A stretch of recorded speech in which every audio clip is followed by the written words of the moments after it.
Okay.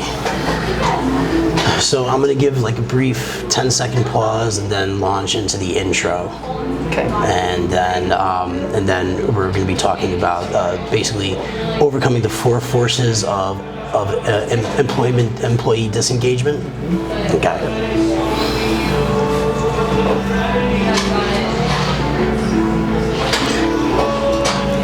Hey everybody, welcome to The Grind. It is a coffee-based podcast, so then we can stay awake and severely caffeinated, potentially over-caffeinated. Then adulting.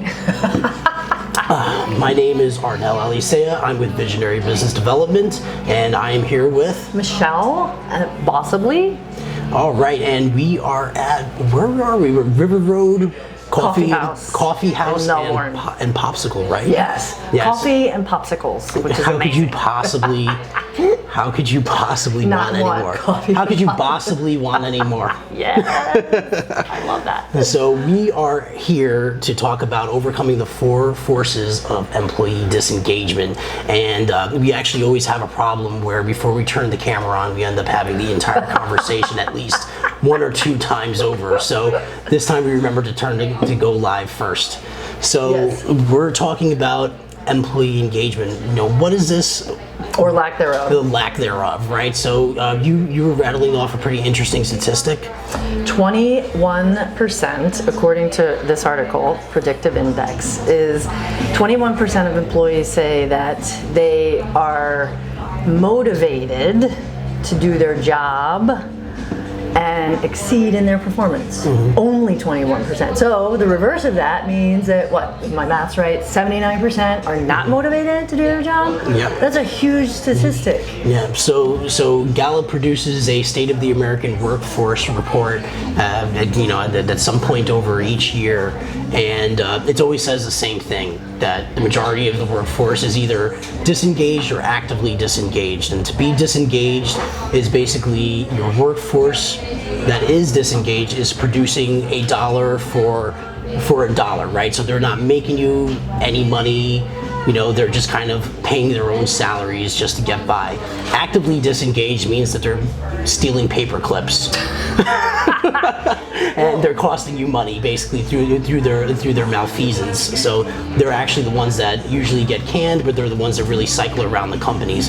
So your top 20%, the top 20% of company revenue actually comes from the top 20. I'm sorry, company revenue comes from the top 20% of your employees, which is terrifying, because that means that for every 100 you have, right? Yeah, for every 100 employees, only 21 are actively bringing you in money, right? So we're going to talk about how different methods on how to increase that from 20%, because 20% is just an average, right? So most companies fall along the spectrum, and you know who you are if you're looking at your employees and being like, what am I doing wrong, right? So we're going to talk about that a little bit. I want to talk about what engagement means. So if you look at an engagement pyramid and keep it simple, so there's 3 pieces to that. Those 3 pieces would be, do they understand what they're supposed to do? Do they have a desire or passion or natural curiosity to do it? And then can they achieve it? Do they have the skill? And so if you don't have yeses in all 3 of those camps, you don't have an engaged employee. So we should be looking at that the whole, throughout the life cycle of an employee with their tenure in the organization. So there's the role. I think the article talks about the role. It talks about the manager. It talks about fit. And I can't remember the 4th one, but yeah, I have to look it up. Right. So let's work it from like an HR perspective, because that's really where a candidate first becomes an employee, right? And then now you're in the employee manager relationship. And so, we were discussing a little earlier how, from an HR perspective, like how do you get to know a candidate in such a manner that when you integrate them and onboard them, your manager then knows and understands what they need to do to motivate that employee? Because you were discussing about how you had a client where I'll let you take that. So what that we were talking about was, We just had a conversation last week with a group of businesses, and we were talking about retention. Those businesses were in the room because they're struggling with keeping their employees. I had one particular business she's a manager, leader in that organization, raise her hand and say, I have managers that are afraid to talk to their employees because they're afraid of what they're going to hear. What the what?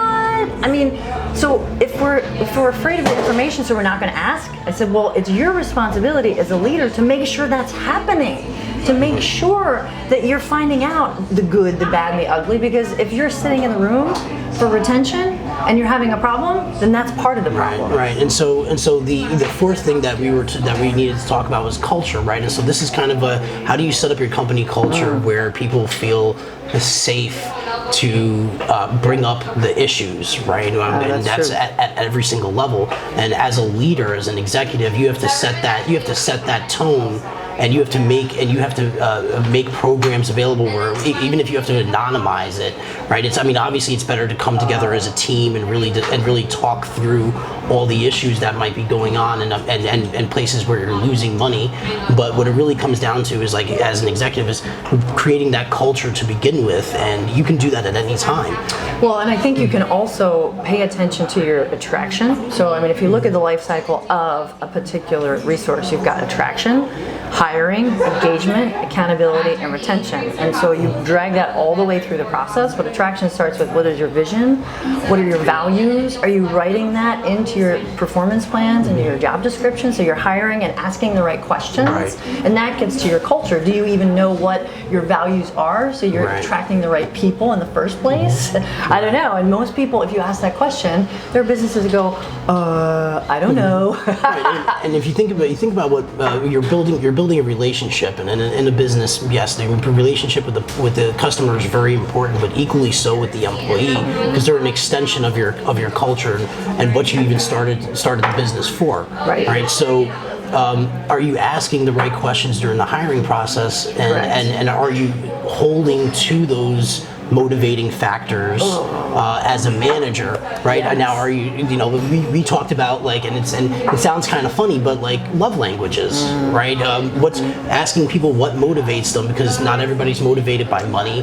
Chances are that the non-tangible, like, hey, being able to spend more time with the family, and if you're able to somehow create their role to that and motivate their role through these intangibles, they're going to be very productive. You know what's interesting about talking about that, Arnel, is that so if we look at volunteer organizations, right?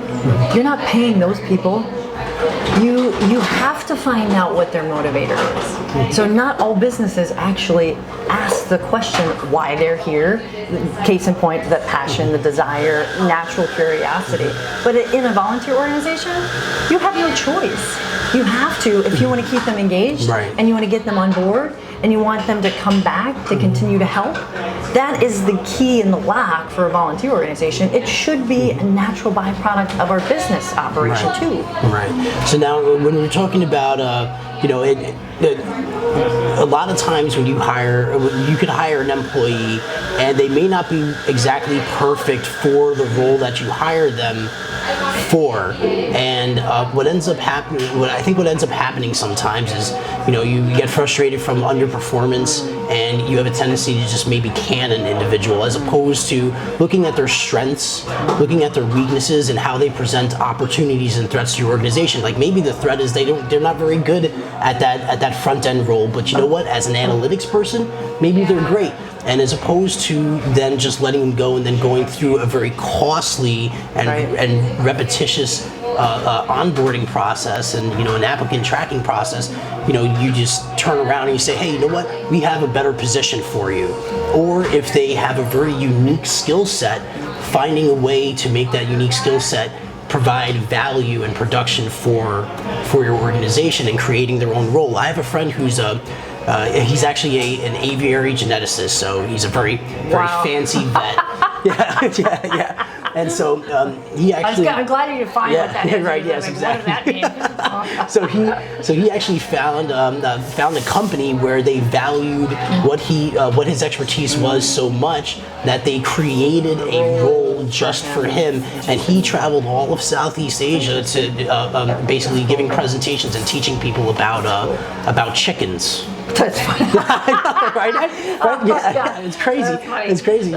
He sent me a picture of he was driving around in a Ferrari, and that was a company vehicle. So kudos to him. But he spent he spent 48 hours in the air for 4 hours on the ground. So so he moved on. But the point being is that, hey, you see somebody with exceptional talent, and it could be anywhere. It doesn't have to be necessarily through an applicant tracking system. If you find somebody that you're having a great conversation with, in a coffee shop, right.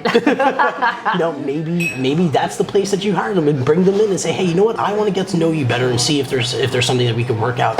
And maybe that's how you find a really exceptional employee. Well, and I think the other part there is that there may be a time where you have to manage that resource out, right? Mm-hmm. That is sometimes that they are not a fit culturally, or for whatever reason you have to manage them out. However, we still have a responsibility to check on engagement with some regular checkpoint of do they understand what they're supposed to do they have a desire to do it, and do they have the skill to do it, and can we get them there, right? Because if they have the desire, right, back to the motivation, if they have that, you can get them trained up to do the work, and you can make sure that they understand what they're supposed to do.